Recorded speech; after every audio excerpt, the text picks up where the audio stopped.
Shalom Bapak Ibu Saudara, tanpa terasa hari ini kita sudah memasuki di dalam doa puasa Prapaskah, hari yang terakhir, yaitu hari yang ke-11. Karena itu saudara, mari kita mengawalinya dengan kebenaran Tuhan yang terambil dari Ulangan 15 ayat yang ke-12 sampai dengan 18. Tapi saya akan membaca dari ayat yang ke-12 sampai dengan 13 saja. Demikianlah kata Tuhan bagi kita. Apabila seorang saudaramu menjual dirinya kepadamu, baik seorang laki-laki Ibrani ataupun seorang perempuan Ibrani, maka ia akan bekerja padamu 6 tahun lamanya. Tetapi pada tahun yang ke-7, engkau harus melepaskan dia sebagai orang merdeka.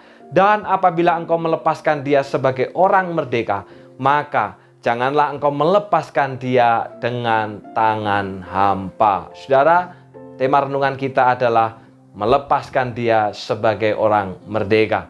Saudaraku, pada masa itu sangat umum jikalau seseorang karena kondisi tertentu menjadi jatuh miskin, saudara.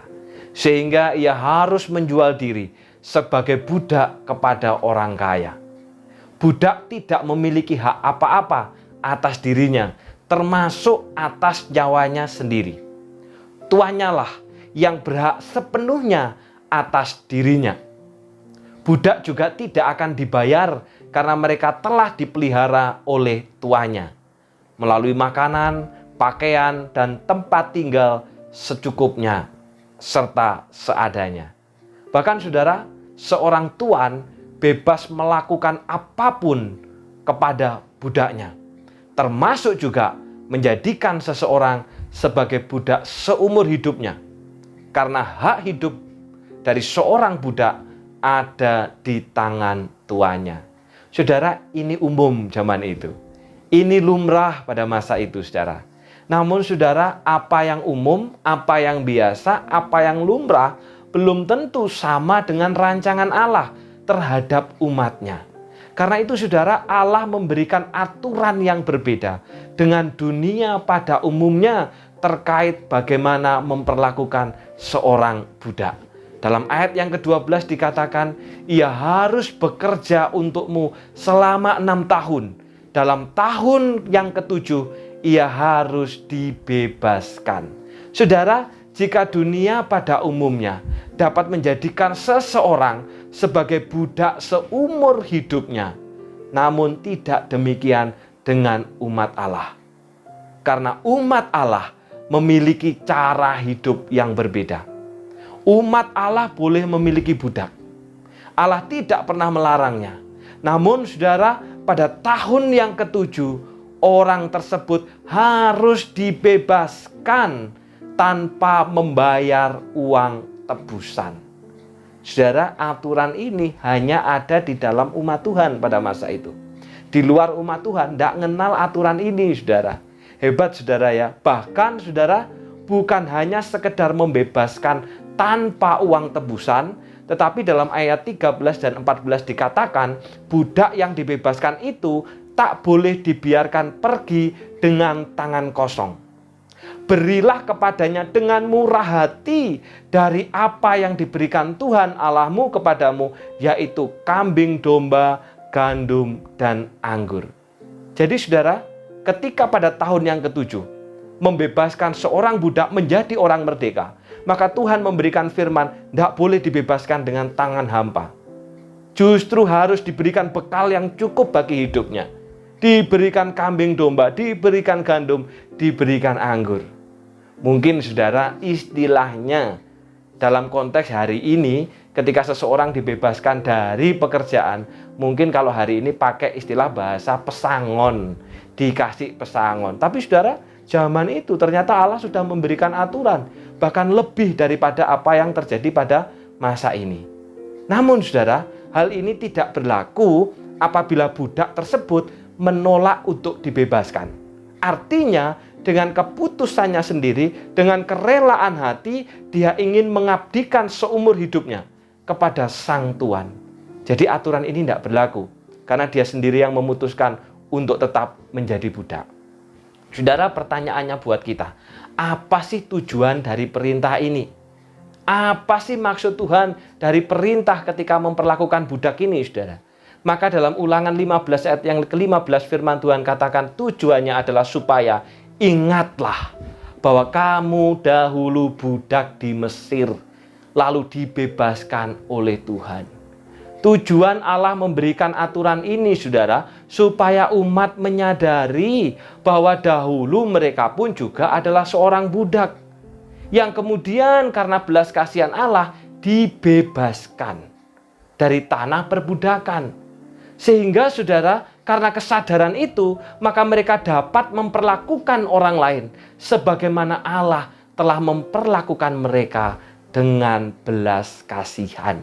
Ini tujuannya, saudara. Saudara, hari ini perbudakan sudah nggak ada. Kalaupun ada, itu sangat kecil banget, saudara ya. Tetapi relasi antara tuan dengan bawahan, tuan dengan karyawan itu banyak. Oleh karena itu, saudara, firman Tuhan hari ini mengajarkan kepada kita untuk memiliki cara hidup yang berbeda dengan dunia. Perlakukan bawahan kita, perlakukan karyawan kita, perlakukan pembantu kita sebagaimana Allah telah memperlakukan kita. Berilah belas kasihan kepada mereka, saudara, karena Allah juga telah terlebih dahulu memberi belas kasihan kepada kita. Nyatakan kemurahan hati kepada mereka, karena Allah terlebih dahulu juga sudah bermurah hati kepada kita.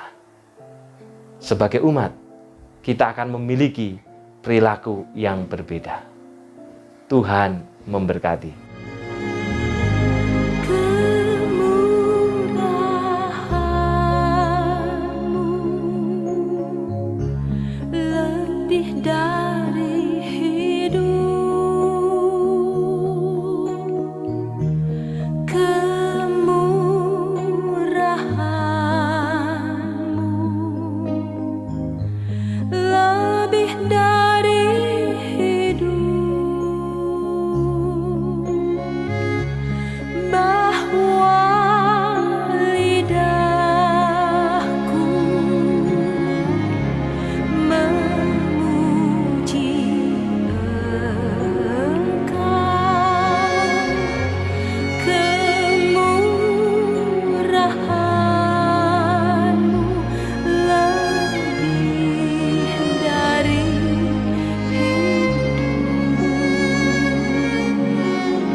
Kita berdoa. Bapa yang di surga, kami bersyukur. Firman-Mu hari ini mengingatkan kepada kami bagaimana kami harus memperlakukan sesama. Secara khusus di dalam relasi pekerjaan, memperlakukan bawahan, memperlakukan karyawan, memperlakukan pembantu, memperlakukan orang yang bekerja kepada kami sebagaimana Tuhan telah memperlakukan kami. Menyatakan belas kasihan kepada mereka sebagaimana Tuhan telah menyatakan belas kasihan kepada kami. Bermurah hati kepada mereka sebagaimana Tuhan juga bermurah hati kepada kami. Sehingga ketika mereka melihat kami, mengenal kami dan mengingat kami, maka mereka akan mengenal Engkau dan mengingat Engkau sebagai Allah dan Tuhan kami. Demikian juga Bapa, hari ini kami telah memasuki di dalam doa puasa Prapaskah, hari yang terakhir, yaitu hari yang ke-11 Bapa. Sungguh luar biasa pertolongan Tuhan dan pimpinan Tuhan. Dan biarlah hari ini kami bersama-sama dengan umat-Mu berdoa, berpuasa, merendahkan diri di hadapan Engkau. Karena kami semakin menyadari bahwa kami membutuhkan Tuhan. Mampukan seluruh umat-Mu. Dan biarlah makin banyak bilangan orang-orang yang setia kepadamu. Terima kasih Bapa. Dalam nama Tuhan Yesus kami sudah berdoa. Amin. Selamat memulai puasa hari ini. Kita mulai bersama dengan Tuhan. Kita jalani bersama dengan Tuhan dan kita akhiri juga di dalam Tuhan. Tuhan memberkati.